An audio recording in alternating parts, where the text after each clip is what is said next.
Good morning 11th class. हम पढ़ रहे थे chapter 13 photosynthesis in higher plant. Basic हमने हम तक इंट्रोडक्शन पढ़ लिया था। नेक्स्ट है हमारा where does photosynthesis take place. अब मोस्टली हमने चैप्टर 8 में पढ़ लिया था जो फोटोसिंथेसिस होता है बेसिकली क्लोरोप्लास्ट में होता है।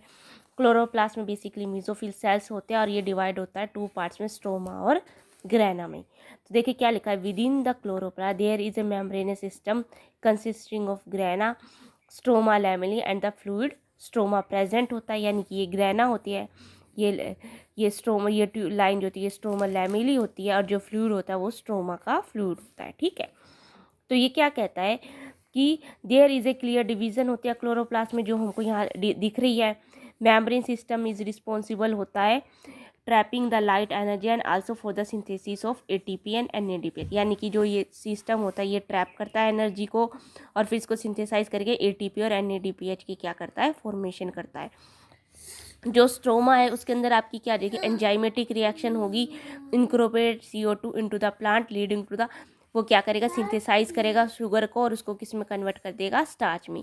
ये जितनी भी रिएक्शन है ये लाइट की प्रेजेंस में होती है डायरेक्टली, इसलिए इसको लाइट रिएक्शन कहते हैं। बट आफ्टर डैट समटाइम्स ये भी फाइंड किया गया कि कुछ रिएक्शन जो होते हैं वो लाइट के प्रेजेंस में होती है, not directly light driven.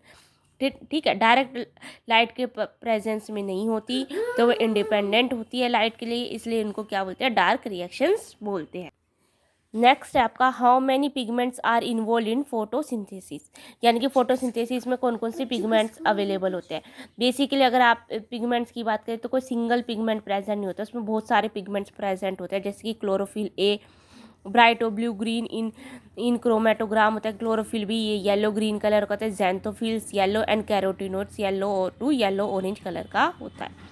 Late अब देखते हैं हम इनका क्या होता है। Pigments are substances that have an ability to absorb light at specific wavelength. ये कहते हैं जो पिगमेंट्स होते हैं इनकी मतलब ये एक पर्टिकुलर कलर की जो लाइट है उसको एब्जॉर्ब कर सकते हैं। जैसे कि इन्होंने ये कलर इसलिए दिया कि bright to blue colour green colour तक की लाइट को ये एब्जॉर्ब कर सकता है, ये येलो ग्रीन लाइट को एब्जॉर्ब कर सकता है, ये येलो कलर की लाइट को एब्जॉर्ब कर सकता है, ये येलो से येलो ऑरेंज कलर की लाइट तक को एब्जॉर्ब कर सकता है। डिपेंड करता है उनकी वेवलेंथ कितनी है।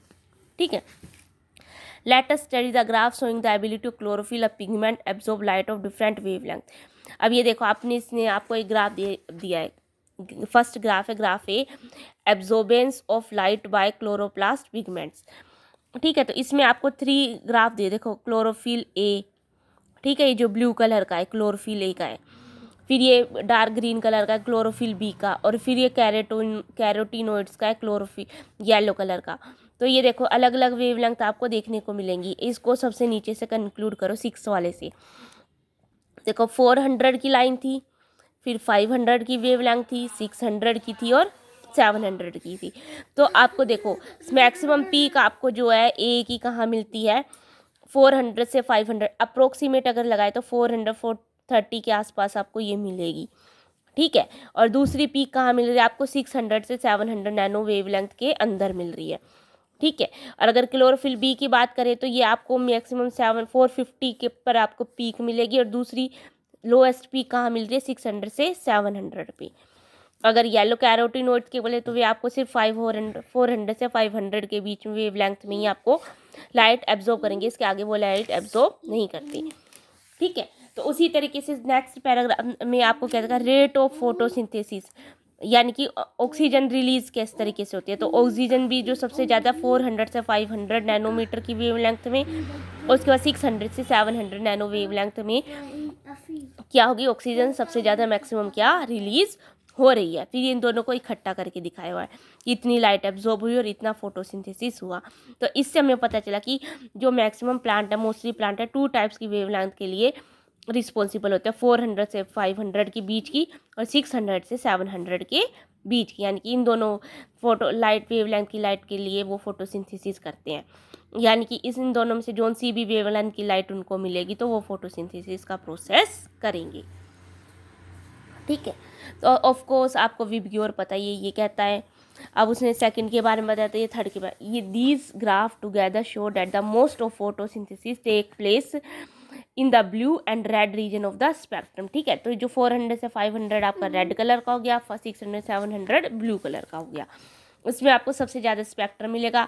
सम फोटोसिंथेसिस डजंट टेक प्लेस, जो फोटोसिंथेसिस है वो दूसरी वेवलेंथ में अकर नहीं होता, ठीक है। दो, chlorophyll is the major pigment है जो रिस्पॉन्स करता है, ट्रैप करेगा लाइट को।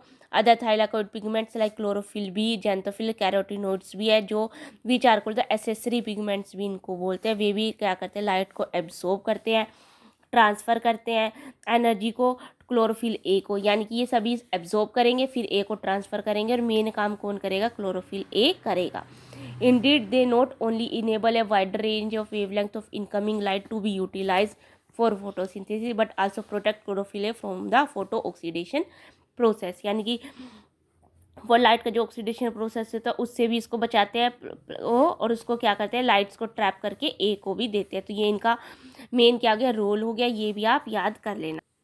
इसके बाद नेक्स्ट स्टेप का व्हाट इज लाइट रिएक्शन, यानी कि अब लाइट रिएक्शन क्या है। लाइट रिएक्शन और the photo chemical phase include light absorption, water splitting, oxygen release and the formation of high energy chemical intermediate ATP and NADP। यानी कि light reaction होती है, इसको हम फोटो केमिकल फेज भी बोलते हैं, यानी कि लाइट का केमिकल फेज होता है जहाँ पर क्या होता है, सिर्फ लाइट का एब्जॉर्प्शन नहीं होता बल्कि वाटर स्प्लिटिंग, यानी वाटर का स्प्लिट होगा। जब वाटर स्प्लिट होगा तो आपको ऑक्सीजन मिलेगी, ऑक्सीजन का रिलीज होगा और एनर्जी की फॉर्मेशन होगी, किसकी फॉर्म में, ATP और NADPH की फॉर्म में। Several complexes are involve in the process, यानी कि इसमें बहुत सारे कॉम्प्लेक्सेस है जो पार्टिसिपेट करते हैं।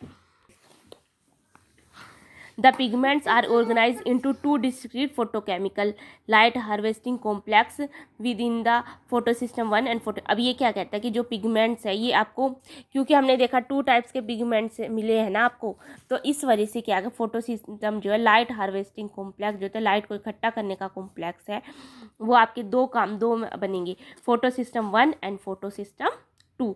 These are named in the sequence of their discovery. इनको इसलिए नाम दिया गया क्योंकि इनका नंबर वाइज डिस्कवरी हुई, and not in the sequence in which they function during the light reaction. The LHS are made up of hundreds of pigments molecules bound to protein, यानी कि लाइट हार्वेस्टिंग कॉम्प्लेक्स जो होता है इसमें बहुत सारे proteins है, वे इस तरीके से आपस में क्या होते हैं, जुड़े हुए होते हैं, ठीक है। ईच फोटोसिंथेसिस हैज़ ऑल, सभी फोटो सिस्टम के पास अपना अपने बहुत सारे पिगमेंट्स होते हैं, ठीक है, except one molecule of chlorophyll A, सभी किसको छोड़ के, सिर्फ क्लोरोफिल ए को छोड़कर। Forming a light harvesting complex also called antenna. तो ठीक है, ये किसका काम करेंगे, एंटीना का काम करते हैं कि एक ट्रैप लगा दिए बहुत सारा, जैसी लाइट आएगी इनको ये सारे क्या करेंगे, लाइट को एब्जॉर्ब कर लेंगे। These pigments help to make photosynthesis more efficient by absorbing different wavelengths of light, यानी कि एब्जॉर्ब करेंगे। The single chlorophyll A molecule form the reaction centre. अब क्या करेंगे, एक रिएक्शन सेंटर की फॉर्मेशन, जहाँ पर रिएक्शन होगी वो कौन फॉर्म करेगा, क्लोरोफिल ए फॉर्म करेगा। रिएक्शन सेंटर ये differ in both the photo system, यानी कि PS1 में अलग होता है, PS2 में अलग होता है। ये किस पर डिपेंड करेगा कि कौन से वेवलेंथ की लाइट को वे एब्जॉर्ब कर रहे हैं। जैसे कि देखो ये दे रहा है, in photosystem one the reaction centre chlorophyll has an absorption peak at 700 nanometre की, hence is called the P700, while P photosystem 2 has the absorption maximum 680 nanometre, is called P680 nanometre भी बोलते हैं।